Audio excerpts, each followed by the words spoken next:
Panic is more expensive than patience. Have you ever heard more truer words than that right now? Like everyone panics, everyone's getting like their hair up. Oh my gosh, what's happening? And really, it's a game of patience. Before we get started with the show, here's a quick word from our sponsor, Global Training Center.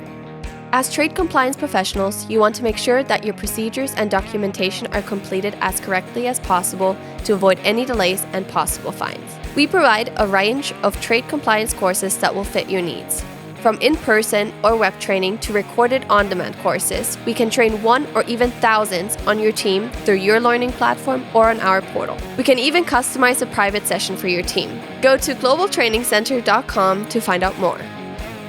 Hey, folks, we're ready for another recording here at Simply Trade Podcast. It has been a good time for several folks that we're going to be talking today about a conference that I did not get to go to. I'm like upset with myself that I couldn't do it. And Lalo, if folks just to let them know, Lalo has kind of rubbed it in my nose a little bit. No, I have not. There's no way I would do that. No, it's seriously, it was great. So what was it like? I mean, from what I understand, Lalo, this year's ICPA conference, that's International Compliance Professionals Association, for those that may be just listening for first time with us. But ICPA conference, this is like a record attendance, was it not? Yeah, it was. This year was, every year they say the same thing and we say the same thing. But this year, again, they did break their own record. Of course, when you're a sponsor or an exhibitor, you tend to miss on other stuff. Like Michelle, off camera, we were talking about how she missed some of the sessions and how glad she is. Not to take away her thunder. I don't know if this is what she was going to talk about, but ICPA tends to record, not tends to, but does record the whole event, and you have access for it to the sessions, even though you didn't attend. So at another ICPA event, and so we have Michelle Frennier, and the way she explained it, Michelle, you tell me what you want to say, where you're from, because you gave me 2 or 3 different entities. So I don't know which one you want to represent at this show, but thank you so much for coming on. But in general, she's a consultant that knows a lot about trade. So About a few things. So yes, I am complicated, but I do have my own compliance business under Evolution Trade Solutions.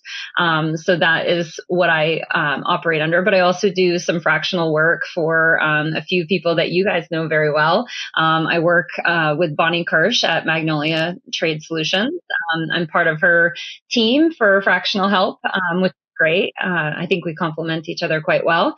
It's been wonderful to work with her. And I also do some work in the tech space, doing consulting on global trade, specifically for NMB Solutions, who does Microsoft specific integrations. So kind of a niche thing, but tapping into my tech background that I really love. That's a space that I'm just near and dear. Having been licensed for 20 years this year.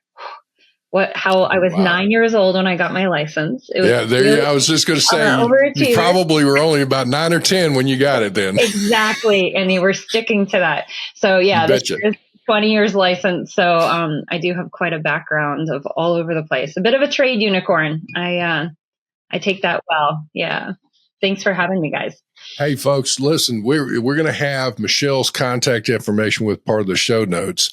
And, as we're going through, reach out to Michelle, hit on LinkedIn and as well.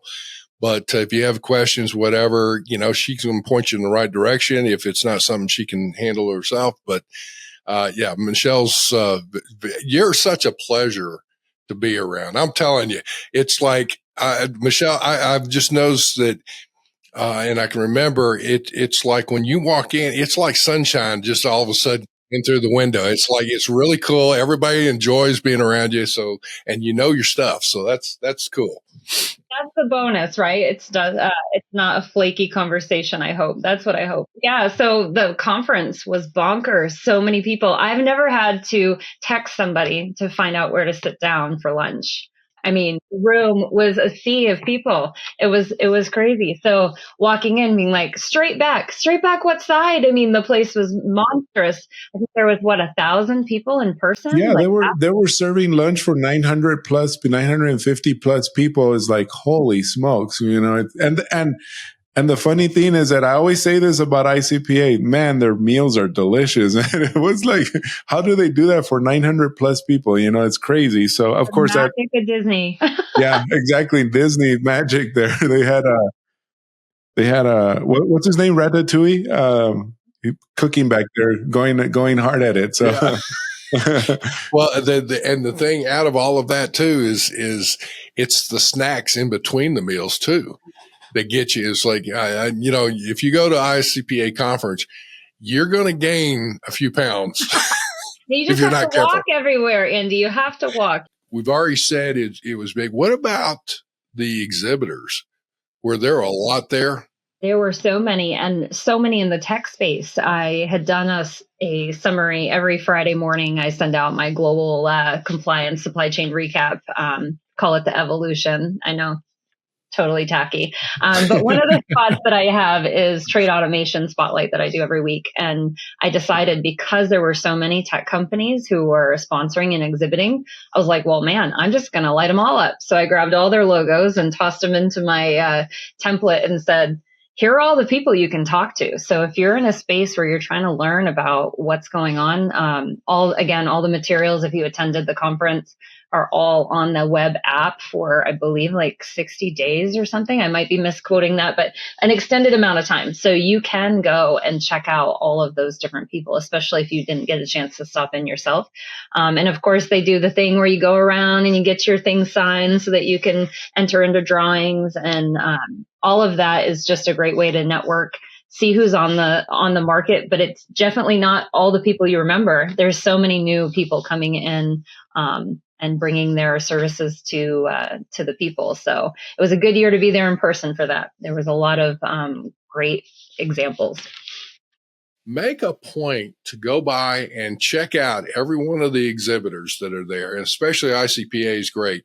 But any of the conferences, you need to check them out. Even if your company or your department does not necessarily have a need for that company's service at the time, you may have a need, and you go, you know what? I talked to XYZ, and that may be a good place for us to, come back around. So what do you think about that, Michelle?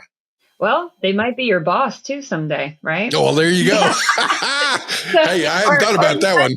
Yeah, no, I think that's the beauty of what we do. And I feel like with my background, there's no other better example than showing from working in brokerage to in-house compliance to tech companies that do compliance and software solutions, back forth. There's tons of opportunity to meet people, and you do find yourself pulling on those folks. I know I had a wonderful time meeting up with vendors in the tech space, people that I got to meet with in person, the European teams at some of these companies who otherwise wouldn't be in an in-person. I'd be over Zoom, and it'd be early in the morning to connect with them. But we had great time just being able to catch up, talk that one specific thing that was harder to do over email, where you could touch base with them. I mean, in a small room, I was able to bop around and get all of these things done in a short period of time, learn about new technology, but also catch up with new faces, old faces.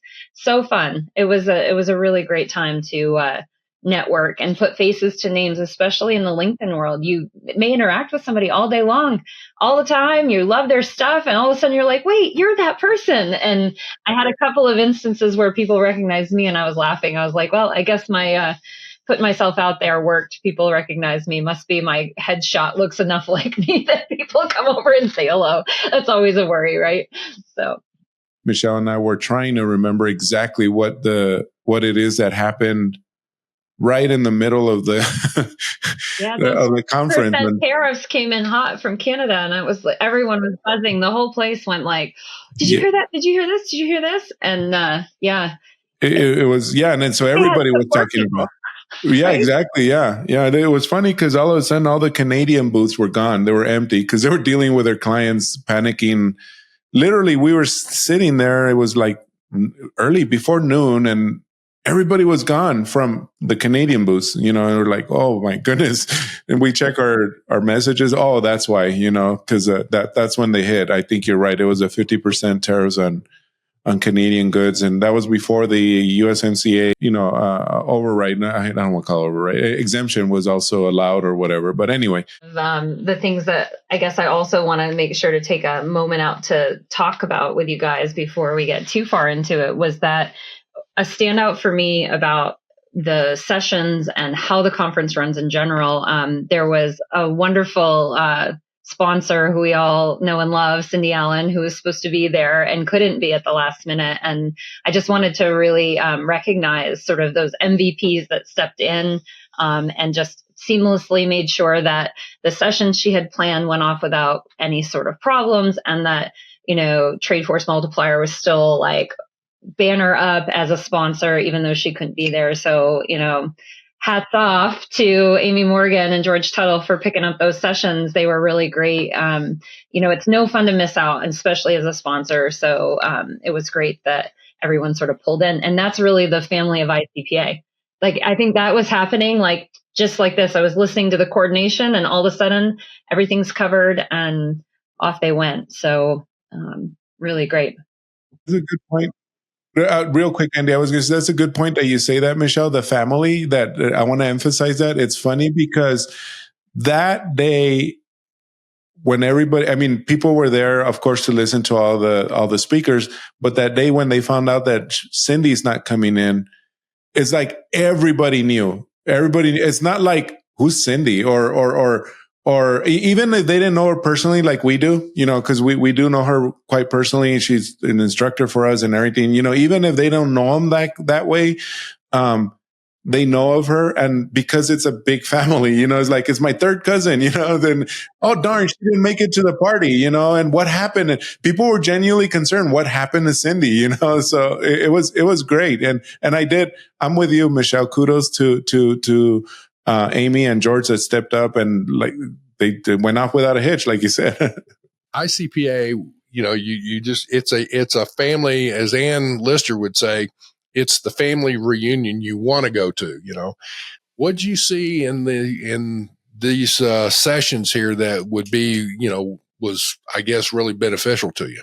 Yeah, great segue, because I had put together my top sessions, the ones that I just absolutely loved. And one of them was Pete Mento. I don't know if anyone caught that session in person, but I listened to it after the fact because I was not in it. But the buzz around the place, it was just everyone. Uncle Pete had the words. So to say what he said regarding your statement of what do you do and what happens when this is all moving, I wrote it down. Panic is more expensive than patience. Have you ever heard more truer words than that right now? Like, everyone panics. Everyone's getting like their hair up. Oh my gosh, what's happening? And really, it's a game of patience. I mean, I very rarely react to what's going on until the dust settles a little bit. I think you had a lot of conversations happening about that. People whose anxiety levels were right through the roof. And I was like, oh, I remember those days.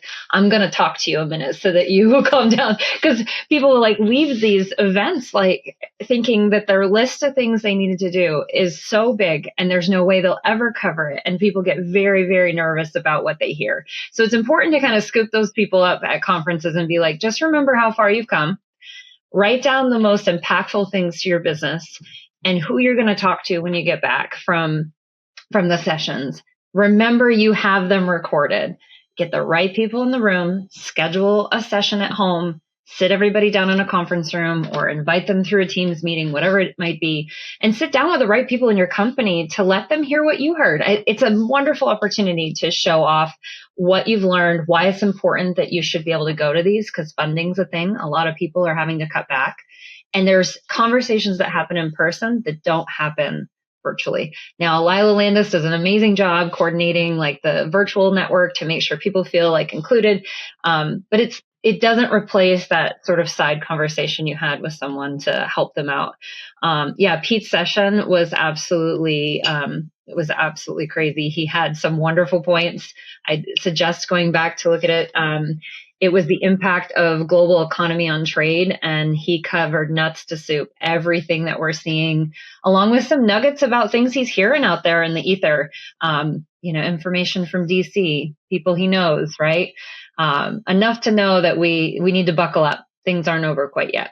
So I always, you just think of it with the soldiers in the foxholes. Sometimes you need to just keep your head down until the dust settles a little bit, and then come back and say, now what do we do? Assess it then. Don't jump too quickly. So one of the other sessions that was just phenomenal was a panel discussion on key takeaways for global trade. Is the future of it technology? So they pulled in an amazing panel. And what I liked about it is nobody was pumping their own stuff up, hitting their chest, right? It was all a really wonderful calling each person out, saying, hey, can you offer some information on that? And so the key speakers there, I had written them down here. So Jamie Untied from Trabex was on the call. She has an amazing background.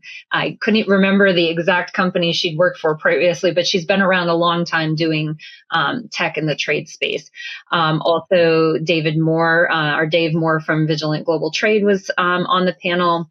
Todd Smith from KYG, of course, former KPMG, and Ted Lancaster from Alliance Drawback. So those were the panelists, and Joe Burks from Vigilant was the speaker coordinator for that session. So he kept things moving. And what I loved about it was there were some really great conversations around trade data, and everybody wants to be doing something, but many of the challenges that are out there is messy data, and how do you handle that, and what do you do? So a lot of really great little nuggets, and a kind of a fun fact: 65% of all of the trade technology automation is the house cleaning. It's getting the data discovered and looked at. It's not even deploying it. So it's kind of crazy that 65% of the work is actually in the prep, and that just understanding your tech stack, right? Having due diligence. Each one of us in trade has to start learning that these solutions are really in our space, and we're the human in the loop. We're the people who say whether what we saw is legitimate or not. And it is part of the due diligence for us to do that check. AI is not going to take care of that. It's not going to step in and do it all for us. Unfortunately, they still need us. They still need our dusty old broker's licenses. We're going to be good for a while, I think. You don't want to get bogged down in, cleaning up data. It's you've got to get those processes fixed, so that when there is a great opportunity for your company to flourish, maybe again on U.S. exports and whatnot, that you're focusing your expertise on what it does, what it'll be to make that reality and take advantage of an opportunity, versus you're behind the eight ball and you're constantly, having to clean it up. So having your house in order, having clean data, knowing how your goods are classified for export purposes, making sure that you have proper ECCN number, that you're filing AES in the times when you should. A little known thing that I think people forget that happens is, I think it was 2020, there was a signing of you need to file AES if your goods have an ECCN number and are going to China, Hong Kong, Russia, or Venezuela, regardless of value. And can you imagine if your goods are, let's say, a chip that was just generic, no big deal, right? No, it can just go EAR 99. And then you realize that your engineers changed those chips, and now they have spicy chips, and not the salsa and corn chip kind, the kind that have encryption and things that require, even if it is a low level ECCN number that's sort of under the radar of needing licensing, you may need to file those AES filings. And what a bummer if your website says your new technology and the export enforcement people kind of cue in that you haven't been doing your job right. So yeah, that's enough scary. I did have some other stuff kind of pulled aside that was really great. There was a session on Wednesday, of course, the last day. It's so hard. There's people traveling, right? Everyone's got their suitcases with them. But some of the really good sessions happened on Wednesday as well. So definitely worth a watch back. But one of them that I really enjoyed participating in was getting a seat at the boardroom with Bonnie Kirsch was the speaker there. And, such great shares, things from corporate strategy to turning your compliance department into a bit of a revenue cost center. So bringing money back in the house, which is important if you're in-house customs. People don't realize that we don't operate the same as other departments, but on the P&L, we can become, a line item pretty quickly. And, of course, the basics on risk mitigation and how to build a team and how to really get the respect internally. So great session there. Fun little story at the end. If you go back and watch it, we were all talking about how long it took us for our broker's licenses to happen after we passed the test. And I won't give it away on here. You have to go back and listen to it. But the way I got approved for my broker's license was unconventional. Let's just say that. So hey, as we're talking through this, I guess, Lalo, I was going to ask you a question. Did you guys see a lot of questions as far as people looking for, training, obviously, and on the different topics to help deal with, what was going on as far as the, how to get up to speed real fast? Or was it more career move type training or what? What'd you get? We had 2 or 3 types of people approach us, and on the training, they're wanting to look at like the foundational type training, where how is an import done, or how to do tariff classification, et cetera, because those tend to just the foundation on doing transactions is pretty, it's a base. I mean, you need to follow all these rules and procedures, et cetera. But then we had the other kind of group that would come up to us and say, okay, I understand all that, but man, for me this is a moving target, of course. And everybody's probably tired of hearing that because it's so obvious. It's the, like there's that commercial, it's a travel company, I guess, is Captain Obvious, because it's very true, right? I mean, it's obvious that everything is changing and everything, and that everybody needs to know or wants to know.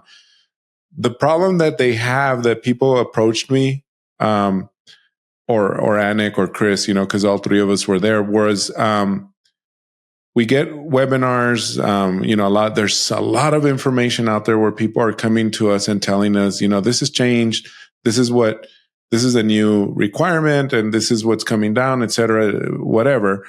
The problem is that there's really no heads down, like, how to do it. Okay, so there's a 25% tariff on items coming in from Mexico. Of course, not right now, but at the time, there was 25% tariffs coming in from Mexico, regardless of it being USMCA or not. You were still going to pay that 25% tariff or not. Okay, at the time, of course. Remember, people, I'm just giving examples. I know now if your 25% will go away if you're not. If you are USMCA. But the problem was that they didn't know that. They didn't, okay, USMCA, well, why am I even going to do USMCA anymore? It's very confusing. So anyway, the nuts and bolts of what is coming down. Okay, now you told me that I'm going to pay 25% tariffs, but there was no really nuts and bolts on how to get it done. That usually requires 2 or 3 hour session versus a 1 hour informational session. So a lot of the stuff that they were asking us was that, is there training out there where I can attend? Unfortunately, these days, it might be a weekly training now because things change so fast. But in general, is there something out there that I can learn so that I can push into my procedures and make some adjustments to my SOPs or whatever, so that I know that I am going to be doing things correctly according to today's regulations. So yeah, those are the kind of conversations we had. And what Michelle said was very, as related to what Bonnie's session is, that was a third type of conversation. How do I get my upper management to understand that this is as serious as we need to, basically get that seat in the table, right? And we've been saying this a lot on the podcast. Sorry if I sound repetitive, but they say the more you repeat it, the more people will remember. But we recently have been saying that you don't have a seat in the table, you're part of the menu. So, gotta gotta get it done, right? I mean, so anyway, so yeah, those are the kind of conversations we had from folks looking for, on the trade side. Michelle had a lot of good points on technology. There's people looking for lots of help in technology as well. But anyway, so yeah. So sort of to piggyback on that, a fact I heard during Pete Mento's presentation was sort of staggering how many of us licensed brokers, like what the demographic is. And 50% of brokers right now are over the age of 50. And 10% of the brokers are 80 years old.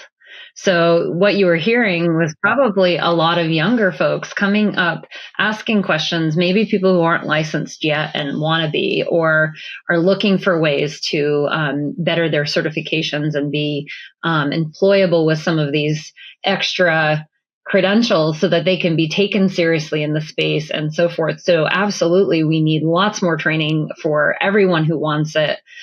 We need to advocate for folks to take the test. I feel like that's just not a strong enough force out there to say, hey guys, it's a wonderful career. If you have your license, you're going to spring forward. You do need people in those spots who have those credentials, especially if you are going to try to apply technology. If you're going to assign tariff classifications, that's customs business, right? You need to be a licensed broker to be giving out full tariff classifications and so forth. So there's a lot to be said for the training that leads up to that.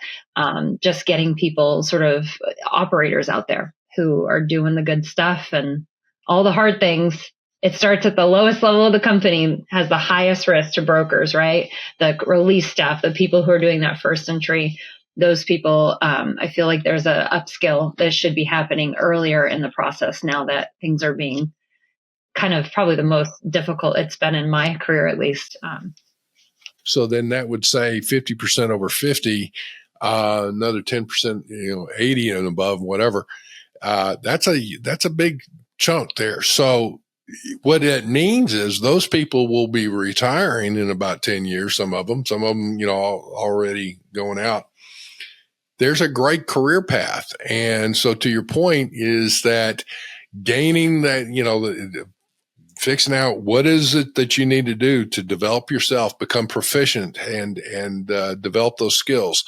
And so that would be a great way to look at it longer term, because if you can get your license now, you're in some of these entry level or middle level positions. You get your license and have sufficient, another few years of experience. Now, all of a sudden, you qualify for some of the top leadership type positions. So good point, Michelle. And you don't need to wait around. I got my license probably a year after starting customs brokerage. From transportation, went to brokerage, realized working nights at the border was not a lot of fun. And that there was this lady who had day shift and she knew smart things that sat in the corner, and she was a licensed broker. And so I sort of DIY'd my own need for that training. I was like, I'm not going to wait for someone to open up that training to me through the company. I'm just going to go take this test. I'm going to do it. And I did. And I feel like there's a path for that. The further you go, the sooner in your career, the better off you are. There's no need to wait around for someone to swoop you under their wing. I mean, of course, it's awesome to have, and I advocate for being mentored and learning the today. But the test isn't your everyday. The test is just knowing where to find things. When you're working out in the ether, the way you get it done in practice is not on the test. So don't be afraid of diving into the books on that. As we said earlier, Michelle's all her information and contact. And I did learn that also. People love to check our show notes. So her information will be on there. You can reach out to her or to us, and we'll make the connection. It's not a big deal. And don't be afraid to reach out. Like several people said, I wanted to be on your show, but I just thought maybe I shouldn't. Oh, come on. You can do it. You can. And we met our super fan there. Did you see him, Michelle? Our super fan? He's not even in trade. He's not even in trade. He's a boyfriend of one of the people who are in trade, and she's like really high up in her company. They import automobiles from all over the world, very high end automobiles. But anyway, he was there. He had his own T-shirt of Andy and the podcast, and he's telling us his story and everything. He's an awesome guy. So we hope to get his clip up on LinkedIn so everybody can meet him. But he's a really cool guy. So, but anyway, I mean, he just came up and says, "Guys, I really love your show and everything." So anyway, I got my Onyx sticker. That was my big one. I was like, I got stickers. I was going to say that about your booth earlier, that even if you stop by, you don't get the hard sell, but you get to choose your favorite character of the podcast. You get to take home a sticker. So if you're all over the tops of water bottles or on our notebooks, we carry you around with love. So. It is so humbling.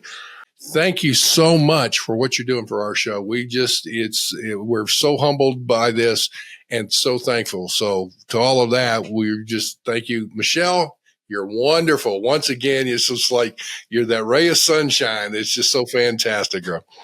Lalo, I missed it. Hopefully I'll get to go on the next go around. I know I was got plans to do the Dallas show. So when it comes up. Yeah, we for sure need to do that one. So anyway, but all right. With that, everybody have a great day. Thanks, guys. thank you. Thank you very much for joining us. Simply Trade is brought to you by the generous contributions of Global Training Center. You can follow the show and GTC on LinkedIn or Twitter and other social networks. Make sure you check out the show notes in the description for a full rundown of today's show with all the important links. Also, make sure that you share this with a friend and subscribe on your favorite streaming platform. We really like hearing from you. If you enjoyed the show, make sure to rate and review wherever you listen to this podcast. If you or someone you know would like to be a guest in the show or would like to sponsor Simply Trade or suggest any topic you would like for us to discuss, please contact us via email at simplytrade@globaltrainingcenter.com, or you can DM us on Twitter at simplytradepod. Thank you again for the privilege of your time. Happy trading. Simply Trade is not a law firm or an advisor. The topics and discussions conducted by Simply Trade hosts and guests should not be considered and is not intended to substitute legal advice. You should seek appropriate counsel for your own situations. These conversations and information are directed towards listeners in the United States for informational, educational, and entertainment purposes only and should not be substituted for legal advice. No listener or viewer of this podcast should act or refrain from acting on the basis of information on this podcast without first seeking legal advice from counsel. Information on this podcast may not be up to date depending on the time of publishing and the time of viewership. The content of this posting is provided as is. No representations are made that the content is error-free. The views expressed in or through this podcast are those of the individual speakers, not those of their respective employers or Global Training Center as a whole. All liability with respect to actions taken or not taken based on the contents of this podcast are hereby expressly disclaimed.